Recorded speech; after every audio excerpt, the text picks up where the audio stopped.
this weather is not the one. Like, look, like there's no point in me trying to open this curtain because as soon as it's not good. But hello, if you don't know, my name is Lucy Moon, and today I'm going to put my makeup on and chat to you a bit about climate change, because women can be multifaceted too. I know this is not going to be the best filmed video, but I'm hoping the content makes up for the problem at hand. I'm sorry, this light is absolutely dreadful. Let's talk about climate change, because it's very vitally important.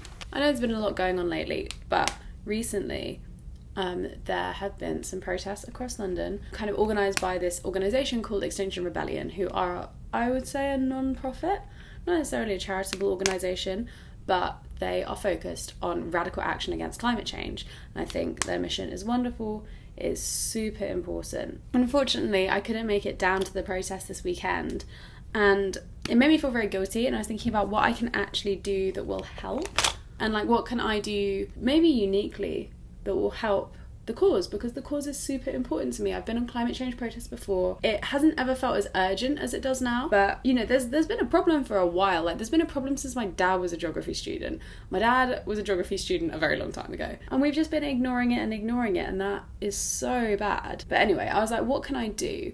And I thought, well, to be honest, I've got a really great platform of people who are conscientious and care about stuff. What I can potentially help with is for those people who they care about climate change, but they don't know where to begin. I can potentially give some starting points. If you care about the climate and you want to get involved, but you're not quite sure how, I can help. I can give some advice, and obviously check the comments as well, because I'm sure there'll be a bunch of advice left there. But I know what it's like to feel engaged with a movement, but not be quite sure what to do. This, by the way, I'm not quite sure if I'm going to mention every single product I put on my face, because that's not really the point of this video, but this is the Milk Sunshine Stick, and it's so good. Quickly become my favourite foundation. It does make you very glowy. Oh, I'm so sorry about this light, honestly. So let's start super basic. What is climate change? What's happening? Why is this suddenly so urgent? So the reason that climate change has become a lot more important recently is because scientists have worked out that we have about 12 years in which we can reverse the current greenhouse gas emissions that are leading us to increase the Earth's temperature by 1.5 degrees, which is quite a catastrophic amount. So for example, the wildfires in California, really big environmental awful things that have been happening recently are because of global warming, and they will only increase when we hit 1.5 degrees. When? Hopefully if. It's a super scary time, basically. We really don't have much of it. And there have been some very notable activists coming out recently who have been really fighting for the cause, in particular Greta Thunberg. I could have said her name wrong, I'm sorry. She is a wonderful 16-year-old girl who's been talking all about the climate change movement and what we need to do. She also encouraged all the school protests against climate change that happened recently. She's a really good egg. And so you might be wondering why this is resulting in protesting. Why aren't we just focusing on our own impact like a lot of people are? The thing about climate change is, while we all have a very important individual impact, the actual big impacts, including like water usage and energy usage, come from companies and governments. They really are the big people who control how much energy we use, not as individuals, as whole big scale organisations. So yeah, whilst it is really helpful to be making changes on an individual level, it is vitally important we start having changes on a macro level. Like, we really need things to change in terms of governments making new legislation, and in terms of companies changing their policies. Basically, a lot needs to change. This is also very broad, and I'm probably not getting everything very accurate. I'm sorry about that. I have not researched in particular for this video. I've been doing a lot of research individually as a human, which I'll come on to in a bit. But yeah, sorry if this isn't like perfectly worded. I'll actually leave some more info in the description, because I think the more you know, the better. So yeah, that's why protest has been super important part of this movement, because people really need to understand just how urgent it is, and protest, I think, really gets across urgency. And also because it puts pressure on governments, and we need governments to change their policies to really slow down the speeding up of the temperature of the Earth. Oh dear, so articulate, Lucy. These are some of the things you can do to help with climate change, because it can just feel super daunting. Oh bother, I put too much of my glow stuff on my hands. I know myself. I often feel overwhelmed by how much stuff is going on in the world and I don't know how to do something about it all, but I think there's some tangible things that we can really, really do to help stop climate change, or at least slow it down a lot. So the first thing I would say you can do is get involved in kind of activism on a level that affects governments, right?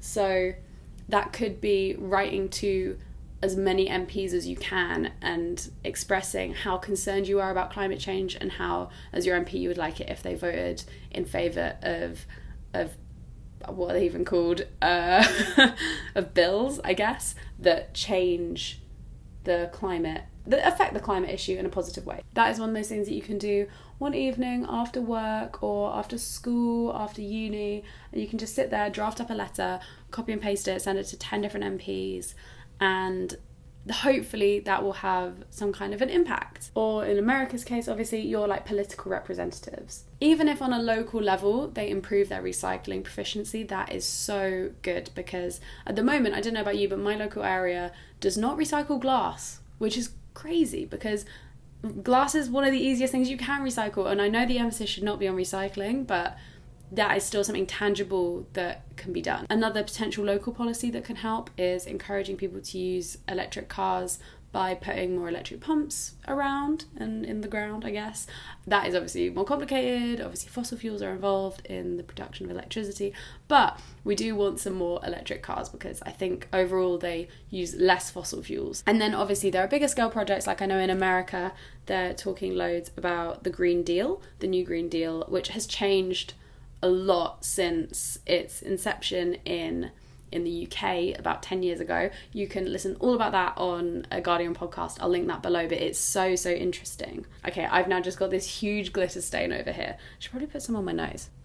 Those large scale policies, like, or national policies, can have a huge impact on people. They can provide people with jobs alongside all of the other cool stuff they can do to do with the climate. But the most important thing to put across in any kind of government letter is that you care really, really deeply about the climate and that stuff needs to be done. So that's one thing you can do. Something else you can do, if you can get a bit more involved, which I'd really encourage you to do, is go to local activism events to do with climate change. So there's a couple of examples I can think of off the top of my head. One of them is Greenpeace. They're always organising great things. You can follow their local Instagram pages so you can find what's close to you and what's happening. And of course, Extinction Rebellion, they are great and they do a lot of stuff in, I think, Bristol, in kind of other major UK cities, and in London. And I think it feels nice to feel part of a movement as well. Like, the community aspect of it can really keep you really involved, if that makes sense. Not that you wouldn't be, but it's just cool to have a community aspect as well. This is how I do my brows at the moment, by the way. I've just let them grow out and I use this Colourpop brow gel.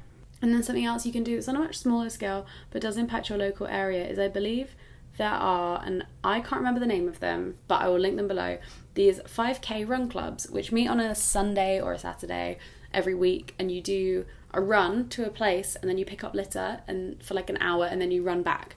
And that is just such a nice initiative. It's great for community building. Something else you can do if you can afford to is give your money. Money is vitally important for a lot of charities who are working to combat climate change, because a lot of stuff costs a lot of money. So if you can put your money towards those organisations, that is great. I feel like some people might find this video who don't love makeup, but these are eyelash colours. They're perfectly safe and fine. There's certain things you can do that will reduce your personal impact, in personal environmental impact, and reduce your CO2 emissions. I'm going to talk about the ones I know, but I'm sure there are so many I don't know. Again, people, please leave them in the comments, because if we can help people out, that'd be great. The first thing is to focus on reducing your waste as opposed to recycling. You should be making an active effort for recycling to be your lowest of the priorities in terms of reduce, reuse, recycle. You should be trying to reduce more and reuse more, and then recycling if all else fails. And that basically means using things for longer a lot of the time.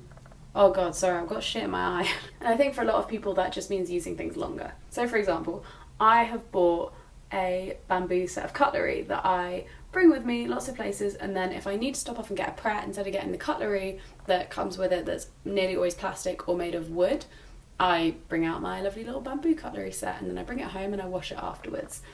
And I get to save on what to a lot of people might seem like menial, but for me in London, I must get food that needs a knife and fork like twice a week, so it really does save. And then obviously on top of that, like reusable water bottles and tote bags, etc. Those are things you can buy that will help you, but also just reusing the stuff you already have. So making sure you don't buy clothes just for 1 or 2 wears, that if your clothes get broken, you repair them instead of,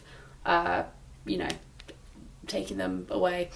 What am I trying to say? Take them to a charity shop. So that's my personal priority, is avoiding creating new waste, basically. And then obviously, if recycling is in your area, it's not possible to avoid plastic entirely, or new glass, or single-use anything, so do please recycle. And make sure it's like cleaned out as well. A lot of people don't clean out their, tomato pasta jar and stuff, and that can actually be really detrimental. So please clean out your pasta jars. Pre-recycling, I mean. And then there are 2 huge things that make a massive impact on your emissions. The first is flying, and the second is eating red meat. I would just say all meat because it is blanket and easier, but specifically beef.